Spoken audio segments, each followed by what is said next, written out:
السلام علیکم ورحمۃ اللہ۔ محرم کا مہینہ شروع ہو چکا ہے۔ اسلامی نئے سال کا یہ پہلا مہینہ ہے جو کہ بہت ہی زیادہ فضیلت والا، بہت ہی زیادہ بابرکت مہینہ ہے، اور حرمت والے جو 4 مہینے ہیں جن کا ذکر قرآن مجید میں آتا ہے، ان میں سے ایک محرم الحرام کا مہینہ ہے۔ محرم یہ محنوس مہینہ ہے۔ نیا لباس نہیں پہننا چاہیے، گوشت نہیں کھانا چاہیے، مچھلی نہیں کھانی چاہیے، انڈا نہیں کھانا چاہیے، خوشبو نہیں لگانی چاہیے، نکاح نہیں کرنا چاہیے۔ یہ تو محنوس مہینہ ہے، حالانکہ ایسا بالکل نہیں ہے۔ محرم یہ حرمت والا مہینہ ہے، یہ بہت ہی زیادہ بابرکت، بہت ہی زیادہ فضیلت والا مہینہ ہے۔ اللہ کے نبی نے ارشاد فرمایا، محرم یہ اللہ کا مہینہ ہے۔ محرم تو اللہ کا مہینہ ہے، محنوس کیسے ہو سکتا ہے؟ یہ تو بہت ہی زیادہ فضیلت والا مہینہ ہے۔ آقا کریم علیہ الصلوۃ والسلام نے ارشاد فرمایا کہ فرض روزوں کے بعد، رمضان کے روزوں کے بعد سب سے افضل روزے اللہ کے مہینے محرم کے روزے ہیں، اور عاشورہ کے دن کا روزہ کی فضیلت سبحان اللہ۔ اللہ کے نبی صلی اللہ علیہ وآلہ وسلم نے ارشاد فرمایا کہ جو شخص عاشورہ کے دن روزہ رکھتا ہے، اللہ رب العالمین پچھلے 1 سال کے گناہوں کو مٹا دیتا ہے، یعنی یہ پچھلا 1 سال کے گناہوں کا کفارہ بن جاتا ہے۔ عاشورہ کے دن یعنی 10 محرم کا جو روزہ ہے، یہ پچھلے 1 سال کے گناہوں کا کفارہ بن جاتا ہے۔ اس مہینے کی تو آقا کریم علیہ الصلوۃ والسلام فضیلت بیان کر رہے ہیں، اور لوگ اسے محنوس سمجھتے ہیں۔ اچھا، جو لوگ محنوس کہتے ہیں وہ دلیل یہ پیش کرتے ہیں کہ چونکہ اس میں نواسہ رسول حضرت امام حسین علیہ السلام اور آپ کے کنبے کی شہادت ہوئی ہے، ان کو ظلماً شہید کیا گیا ہے، اس وجہ سے یہ مہینہ محنوس ہے۔ یاد رکھیے گا، کسی بھی عظیم ہستی کی شہادت کی وجہ سے کوئی سال، کوئی مہینہ، کوئی دن محنوس نہیں ہوتا۔ اگر کسی کی شہادت کی وجہ سے کوئی مہینہ محنوس ہو جائے تو یوں تو اسلام کی ہسٹری بڑی پڑی ہے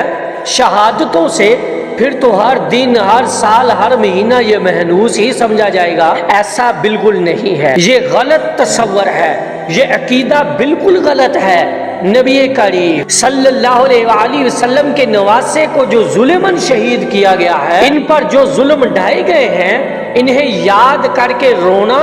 یہ سنت رسول ہے۔ آقا کریم علیہ الصلوۃ والسلام کی بارگاہ میں جب حضرت جبرائیل علیہ السلام نے آ کر خبر دی کہ آپ کے نواسے کو شہید کیا جائے گا، تو آپ علیہ الصلوۃ والسلام کی آنکھوں میں سے آنسو جاری ہو گئے۔ غم حسین میں رونا یہ تو سنت رسول ہے، رونا چاہیے، ہمیں حسین میں آنسو بہانے چاہیے، لیکن یہ سینہ کو بھی کرنا، ماتم کرنا، منہ پر چماٹے پھیرنا اور گریبان جھانک کرنا، یہ بالکل درست نہیں ہے، بالکل حدیث پاک ہے۔ اللہ کے نبی صلی اللہ علیہ وآلہ وسلم نے ارشاد فرمایا، وہ ہم میں سے نہیں جو اپنے گال پھاڑے، گریبان پھاڑے اور زمانہ جہالیت والے الفاظ بولے، جہالیت والے الفاظ بولے، وہ ہم میں سے نہیں ہے۔ آقا کریم علیہ الصلوۃ والسلام یہ ارشاد فرما رہے ہیں، تو ہمیں ان چیزوں سے بچنا چاہیے۔ ہمیں کیا کرنا چاہیے، اس مہینے میں کیا نہیں کرنا چاہیے، ان چیزوں کو سمجھنے کی ضرورت ہے۔ بہت سے لوگ ایسے کام کرتے ہیں جن کو کرنے کی اجازت ہی نہیں ہے، شریعت میں وہ کام کرنا جائز نہیں ہے، اور وہ لوگ ثواب سمجھ کر کر رہے ہوتے ہیں۔ وہ لوگ وہ کام نہیں کرتے جن کے کرنے کی اجازت ہمیں شریعت نے دی ہے، اور جن کی ترغیب ہمیں نبی کریم صلی اللہ علیہ وآلہ وسلم نے دی ہے۔ جو ہمیں علماء سکھاتے ہیں وہ ہم کرتے ہی نہیں ہیں۔ دیکھیں، بہت سے لوگ کیا کرتے ہیں کہ اس مہینے میں نمازوں کو قضا کر دیتے ہیں، جب کہ نماز جو ہے وہ قضا نہیں کرنی چاہیے، نمازوں کی پابندی کرنی چاہیے۔ جب آ جاتے ہیں نا فضیلت کی بات کی کہ مہینہ فضیلت والا ہے، یہ بہت ہی بابرکت مہینہ ہے، تو سب سے پہلا درجہ فرض کا ہے، تو ہمیں فرائض میں بالکل کوتاہی نہیں کرنی چاہیے، فرائض کو پابندی کے ساتھ ادا کرنا چاہیے۔ پنجگنا نماز اس نیت سے ادا کریں کہ یا اللہ یہ سال کا پہلا مہینہ ہے، تو اس سال میں مجھے نمازی بنا دے، نماز کا پابند بنا دے، میں نیت سے پابندی کے ساتھ نماز ادا کر رہا ہوں، اے اللہ مجھے پورا سال نماز کا پابند بنا دے، میری کوئی نماز قضا نہ ہو۔ نمازوں کی پابندی کرنی چاہیے، روزوں کی بڑی فضیلت ہے، ہر دن آپ روزہ رکھ سکتے ہیں، محرم کا پورا مہینہ ہی فضیلت والا ہے، ہر دن روزہ رکھنے کی فضیلت ہے۔ نبی کریم صلی اللہ علیہ وآلہ وسلم نے ارشاد فرمایا کہ رمضان کے روزوں کے بعد سب سے افضل روزے محرم کے روزے ہیں، اور عاشوراء کے دن کا روزہ تو ہمیں بالکل ہی مس نہیں کرنا چاہیے، نوافل کی کثرت کرنی چاہیے۔ اور اسی طرح کن چیزوں سے بچنا ہے، ہم نے اس چیز سے بچنا ہے جس چیز سے ہمیں شریعت نے منع کیا ہے۔ جس طرح کے ماتم کرنا، اس طرح کی محفل میں ہمیں جانے سے بچنا ہے جس مجلس میں نبی صلی اللہ علیہ وآلہ وسلم کی جانثاری صحابہ کو تبرہ کیا جائے، معاذ اللہ ان کو گالیاں بکی جائیں، اس طرح کی محفل سے ہمیں بچنا چاہیے، اس طرح کی مجلس میں بالکل شریک نہیں ہونا چاہیے، اور اس طرح کے لوگوں سے ہمیں دور رہنا چاہیے، اور ان کو یہ بتانا کہ یہ غلط ہے، آپ جو کر رہے ہیں یہ کوئی دین نہیں ہے۔ اور اس طرح اگر آپ سبیل لگاتے ہیں، آپ جو ہے وہ لنگر کا انتظام کرتے ہیں، امام حسین علیہ السلام کے نام کی سبیل کرتے ہیں، لنگر کرتے ہیں، شرعاً جائز ہے، کوئی حرج نہیں ہے، لیکن ایک چیز خیال کرنا چاہیے، یہ تمام چیزیں مستحبات ہیں، یہ لنگر کرنا یہ مستحب ہے، افضل ہے، ثواب ملے گا اگر کریں گے تو، لیکن اگر اس کو کرتے ہیں ساتھ میں فرض چھوڑیں، نماز چھوڑیں، پھر تو اس کے کرنے کا کوئی فائدہ ہی نہیں ہے۔ تو فرائض کی پابندی ہمیں پہلی ترجیح ہونی چاہیے، ہماری نمازیں بالکل قضا نہیں ہونی چاہیے، لنگر کا انتظام کریں، سبیلوں کا انتظام کریں، ان کے ذکر کی محفل سجائیں، نبی کریم صلی اللہ علیہ وآلہ وسلم کے ذکر کی محفل سجائیں، حضرت امام حسین علیہ السلام کو جو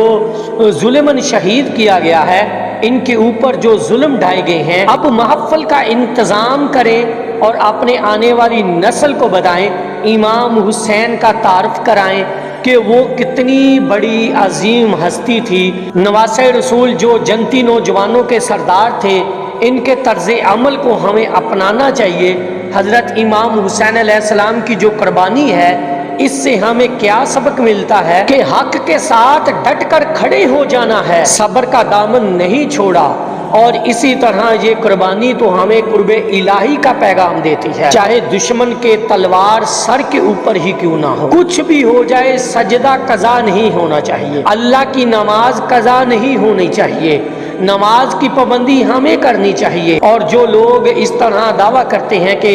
نمازیں پڑھتے نہیں، ویسے کہتے ہیں کہ ہم عاشق حسین ہیں، وہ اپنی دلیلوں میں جھوٹے ہیں، ٹھیک ہے، نہ دلیل پیش کرنی ہے کہ حضرت امام حسین نے نماز قضا نہیں کی تو ہماری بھی نمازیں قضا نہیں ہونی چاہیے۔ باقی یہ کوئی محنوس مہینہ نہیں ہے، جو لوگ اسے محنوس مہینہ سمجھتے ہیں ان کا عقیدہ بالکل غلط ہے، یہ بہت ہی فضیلت والا، بہت ہی بابرکت مہینہ ہے۔ حضرت امام حسین کی شہادت اپنی جگہ، اس مہینے کی فضیلت اپنی جگہ ہے، حضرت امام حسین کو جو ظلماً شہید کیا گیا، اس پر ہمیں غم کرنا چاہیے، اس پر ہمیں آنسو بہانے چاہیے، یہ سنت رسول ہے، لیکن اس کا مطلب یہ نہیں کہ آپ اس مہینے کو ہی محنوس سمجھیں، آپ اس میں جو ہے وہ پابندی عائد کریں کہ نیا لباس نہیں پہننا چاہیے، لباس پہننے کی کوئی حدیث میں ممنوعیت نہیں آئی ہے، ہمیں تو اللہ کے نبی صلی اللہ علیہ وآلہ وسلم کی تعلیمات کو فالو کرنا ہے، نہ کہ انہوں نے ارشاد فرمایا کہ اس طرح